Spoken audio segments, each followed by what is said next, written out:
I dropped $30,000 to bankroll Marcus's lavish Maine wedding. Every white rose and every lobster tail was paid for with my literal blood, sweat, and tears. But on the morning of the ceremony, my stepmother sent a text that changed everything. "Evelyn, honey, don't sit with the guests. We need you hidden in the kitchen helping out so Marcus looks successful to his in-laws." In that chilling second, I realized I wasn't a sister or a daughter to them. I was just a walking ATM with legs. So exactly 2 hours before the I do's, I made one final move that turned their expensive fairy tale into a total graveyard. My name is Evelyn. I'm 34 years old. The duplex I rented in Portland, Maine smelled like morning fog and salt water that February morning. But all I could focus on was the pit forming beneath my rib cage. Something heavy and dark, like swallowing stones. My stepmother Linda had called 3 times before sunrise, her voice dripping with that particular sweetness she reserved for asking favors that weren't really requests. "Evelyn, honey, you know how tight things are right now." Her words had slithered through the phone speaker. "Marcus really wants to give Brittany the dream wedding, but with the job market being what it is." What she meant, my stepbrother Marcus hadn't held employment in 16 months, though Linda told everyone he was consulting and between opportunities. The truth wore a different face, one that spent afternoons gaming in their basement, living off the disability checks he'd been fraudulently collecting since his supposed back injury from a job he'd quit voluntarily. I'd funded their lies before. Christmas gifts that came from Marcus and Brittany, but carried my credit card debt. The new truck in their driveway that Linda bragged her son purchased, while my bank account showed the $8,000 withdrawal. My father had died when I was 19, leaving me his small life insurance policy, money I've stretched and saved and invested until it became something substantial. Linda had married him 6 months before the cancer took him, and somehow she'd convinced herself that made her entitled to everything he'd meant to leave me. The wedding vendors started calling in January. I'd signed contracts for the Harborview estate, the seafood bar with the live lobster tank, the florist who specialized in winter white roses, the photographer whose portfolio looked like magazine spreads. Each signature felt like carving pieces from my bones, but Linda's voice kept echoing. "Family takes care of family, Evelyn. Your father would have wanted this." My father would have burned the money before giving it to Marcus. The morning of the wedding arrived with sleet against my windows. I'd pressed my navy dress, the one I'd bought specifically for today, modest but elegant, and applied makeup with shaking hands. The hollow space in my chest had grown wider, a cavern that my breath couldn't quite fill. My phone buzzed at 10 a.m. Linda's text message appeared in cold pixels. "Change of plans. We need you to help coordinate in the kitchen instead of sitting with guests. Marcus's in-laws are very traditional, and we want to present the right image. You understand." My fingers went numb around the phone. I typed back, "I paid for this wedding." 3 dots appeared, disappeared, appeared again. "And we're so grateful, but you know how important appearances are. Marcus needs his family to think he's successful. Just this once, honey. For family." The kitchen? She wanted me hidden in the kitchen of a venue I'd purchased, at a wedding I'd funded, so her unemployed son could pretend he'd paid for his own celebration? The lump in my throat felt like ground glass, sharp and impossible to swallow past.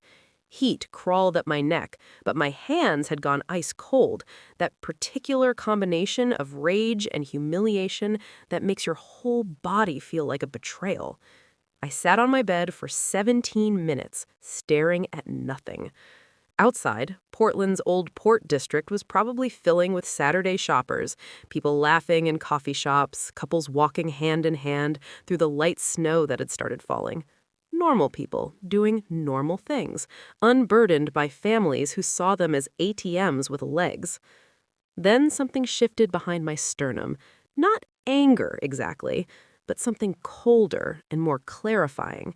I opened my laptop and pulled up my email folder labeled Wedding Contracts. 43 messages from various vendors, each containing contact information and cancellation policies. Most required 72-hour notice for full refunds. We were 6 hours out. But the contracts I'd signed included a specific clause I'd insisted on. Payments would be processed on the day of the event, not before. I told Linda it was about cash flow. Really, it was because I'd learned never to trust her completely. My fingers moved across the keyboard with strange steadiness. First email, Coastal Cuisine Catering. Hello, this is Evelyn Chen, contract holder for the Marcus Whitfield wedding today at 4 p.m. I need to cancel our agreement effective immediately. Please do not deliver food or services to the venue. I'll handle any cancellation fees per our contract terms. Send. Second email, Harbor View Estate. Same message, different vendor. Third email, Winter Petal Florals. Fourth, Platinum Sound and DJ Services. Fifth, Coastal Clicks Photography. Each click of the send button felt like releasing pressure from a wound that had been festering for 15 years. The tightness in my chest began to ease, replaced by something that felt almost like breathing again.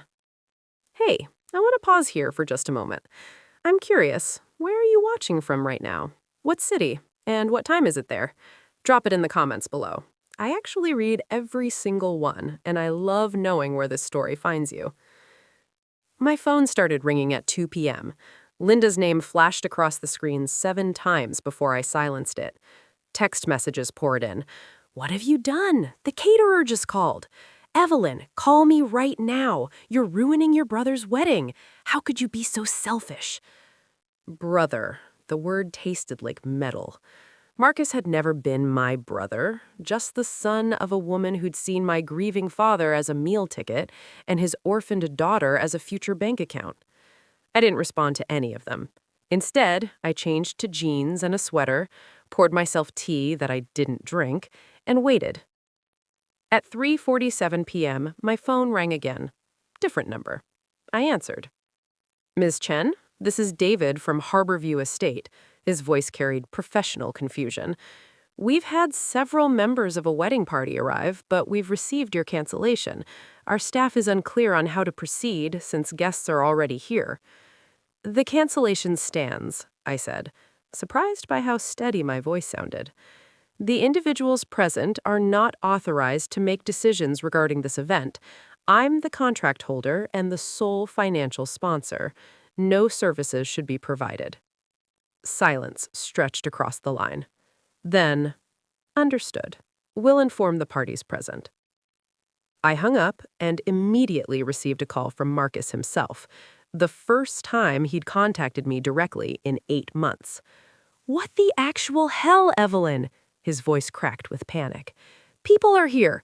Brittany's family flew in from California. The venue is saying there's no food, no flowers, nothing. That's correct. I kept my tone flat, emotionless. You can't do this. This is my wedding day. It was going to be your wedding day, I corrected. Funded entirely by me, while you planned to hide me in the kitchen like hired help. Did you actually think I'd pay $30,000 to be treated like a servant in front of people you were trying to impress with money you didn't spend? Mom said you understood. She said you were helping family.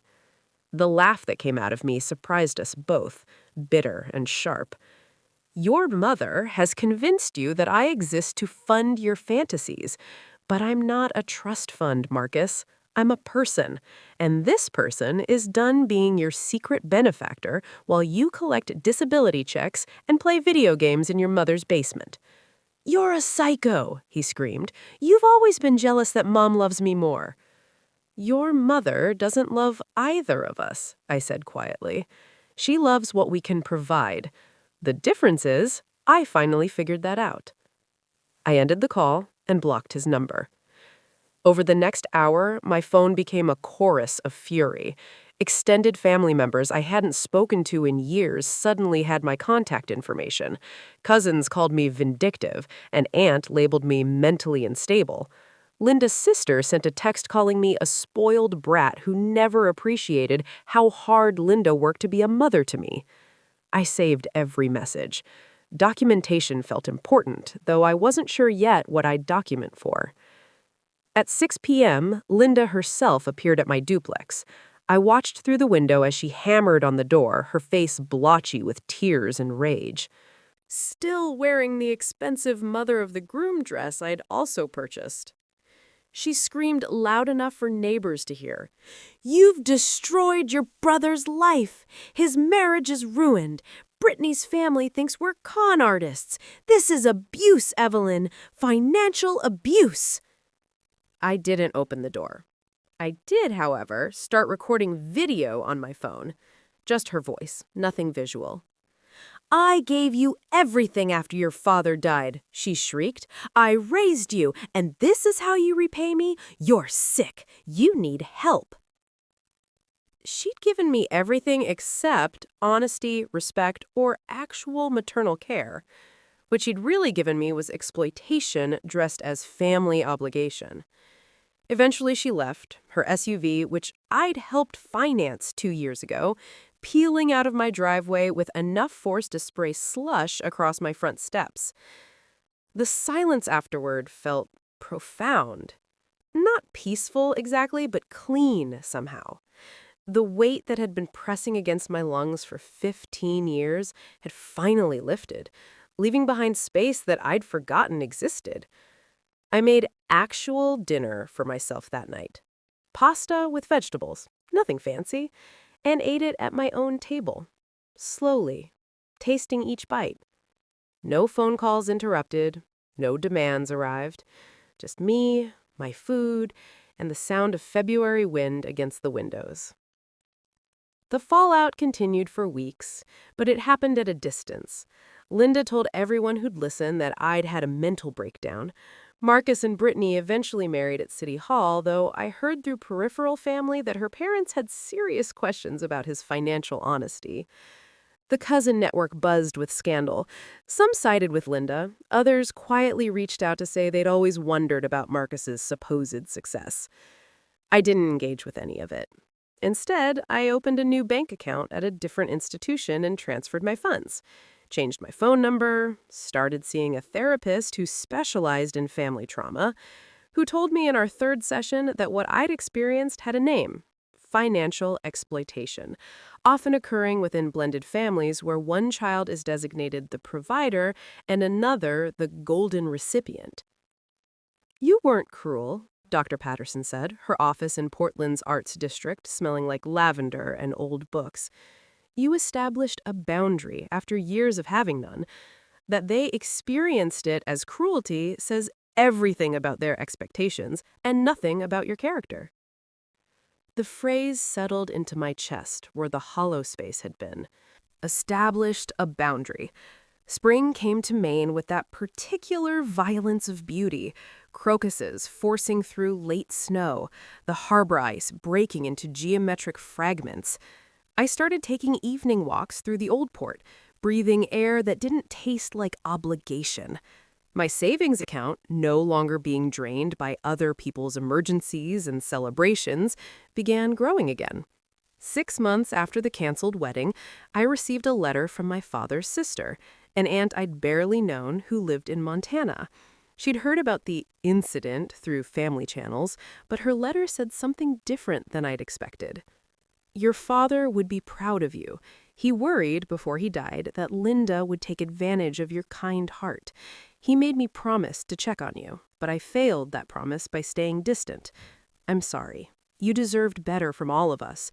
What you did wasn't revenge, it was survival. Don't let them convince you otherwise." I cried reading it, the kind of tears that release rather than hurt. Warm and cleansing, leaving my face tender but not damaged. These days, I work as a financial consultant for women leaving difficult family situations. My own experience became a strange kind of credential. I understand the guilt, the manipulation, the voice that says you're selfish for protecting yourself. I help clients create boundaries, separate finances, recognize patterns of exploitation. Last month, I moved to a small house in Cape Elizabeth with a view of the Atlantic. I paid cash. It's mine, completely. No one else's name on any document, no one else's dreams funded by my sacrifice. The lesson carved itself into my bones through pain, but it's true nonetheless. Loving people doesn't mean funding their illusions. Family doesn't mean servitude. And sometimes the kindest thing you can do for yourself is cancel the contracts that were always meant to bankrupt your spirit. My money, my presence, my life. All three belong to me now, and I'm never signing that away again.